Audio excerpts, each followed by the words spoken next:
Hi and welcome. So today I want to share with you why you obsess about food as an emotional eater.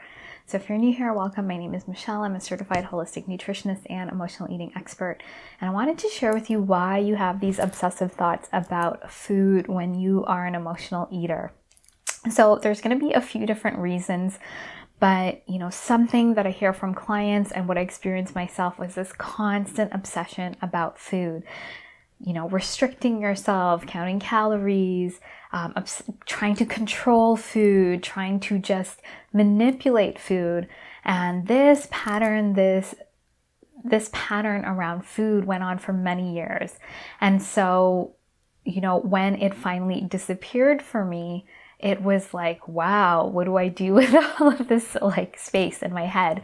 Because that mental noise can be really loud. It takes up a lot of your time and effort.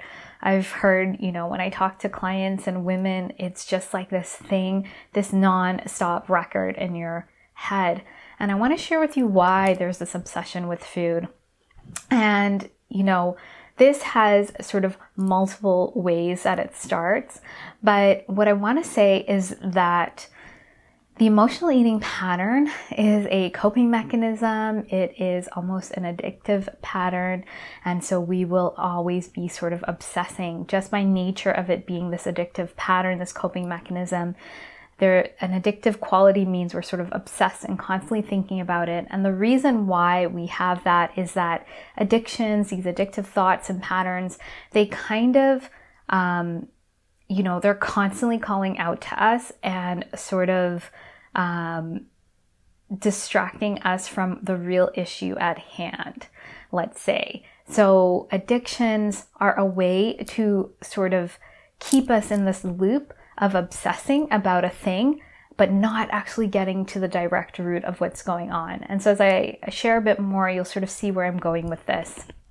Our brains, the way we have sort of evolved is that our mind is very powerful, and our mind has this job of trying to protect us from pain. And, I don't know exactly if this is necessarily the truth of who we are as humans, but this is the pattern in our society. We don't want to feel badly. We don't want to feel horrible emotions. We want to move away from it, and our society is just geared to pushing us away from feeling anything negative. But emotions are on a spectrum, from joy all the way to the deepest sadness and grief and shame. And we're human, and as a human, we're meant to experience all the range of emotions. But the emotions on the lower end of the scale, they don't feel good, let's say. They don't leave us with a good feeling. And so our mind has developed ways, and you can say this is from our parents, from our society. The messages we've been told about certain emotions is to stay away from them. And so as an emotional eater, what we develop is this other pattern of going towards food. We start using food to feel good. And in those moments where we can't, be with our emotions, or our parents weren't there to regulate us or help us move through discomfort, and we start looking for comfort somewhere else, we start looking for something to take away the pain of those emotions, or that distress or that discomfort. And what we come up with is food. And so this might have been modeled to us. Our parents might have gone to food or had their own addictive pattern of dealing with emotions or distracting from it.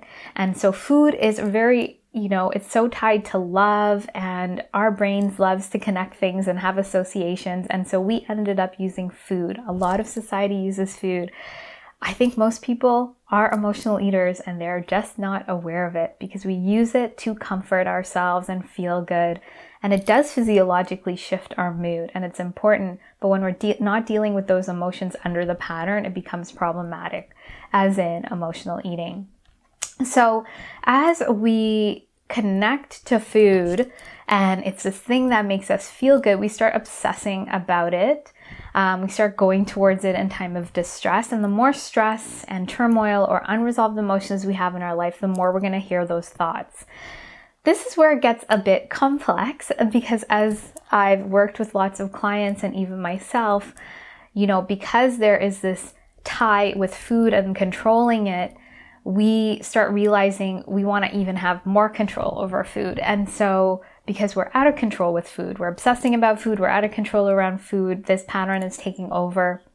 We then try the things to help us control the food. So we go to the diets and we go to the restriction, and this becomes another sort of set of beliefs that we're using now. So we're obsessing even more about food, and it becomes a bigger obsession, especially with diet mentality, because we're actually physiologically not meeting the needs of the body. And so our brain goes into survival mode and turns on more and more of these thoughts. So they're coming from a few different places.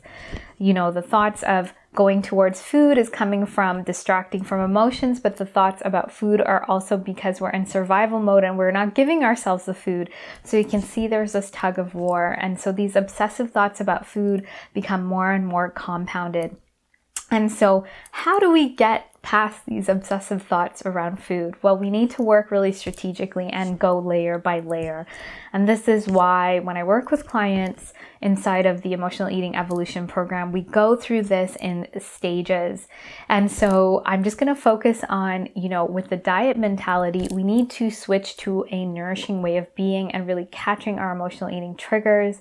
We need to start discerning true from emotional hunger and removing any restriction we have, and to start deeply nourishing our body and switching over our beliefs from diet mentality to more of an abundant, nourishing way of being. And so this shifts some of those obsessive thoughts and shifts us into being more calm around food. And then we also need to look at, well, it gets complicated with body image issues and then us trying to control our body. I'll sort of leave that one out for now. But when we look at the emotions under the surface, when we start actually dealing with that coping pattern and mechanism, creating this from an emotional level and actually resolving those triggers and traumas, creating the pattern from that emotional level, that's where we resolve that obsession with food as well. It won't be our go-to in those situations because we are resolving it in the body really powerfully and moving forward in a really clear way, in the way we needed to be met and having our true needs met.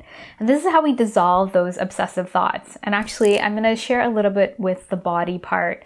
And so along with diet mentality, we tend to have body image issue, sort of restrictions around our body with exercise and how our body should look. And those create its own set of obsessions. So that compounds that restrictive mentality with our body because we're trying to, contort our body into a certain size or shape. And we dismiss the needs of the body. And so it's not about obsession about food there. It then becomes obsessive thoughts about our body. But it's a similar thing we need to work through as well.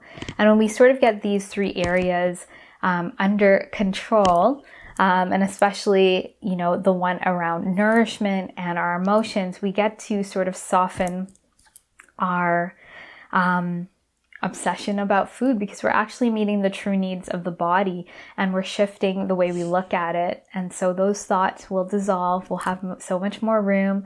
Food will then become something we eat for pleasure in that moment. We have the amazing meal and we let it go.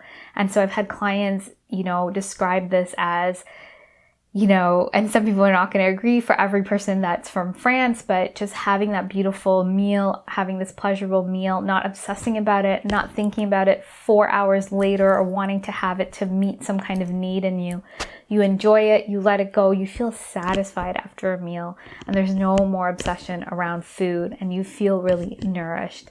So that's the goal here. And, when we have those obsessive thoughts and we're trying to control, we're going about it in this backwards way because the diets and all of that, they promote this mentality even more and this obsession even more. We need to get into the root. And the root, our roots are going to be multifold. So if you have any questions about what I've shared with you today, please let me know. And if what I'm saying is resonating with you and you're looking for a way to resolve your emotional eating that gets to the root and creates sustainable change so that you can feel confident, free, and at ease in your body and around food, I would love to invite you to check out more about the Emotional Eating Evolution program. This is my step-by-step program with lots of support and guidance and meditations to help you really resolve this pattern from the root.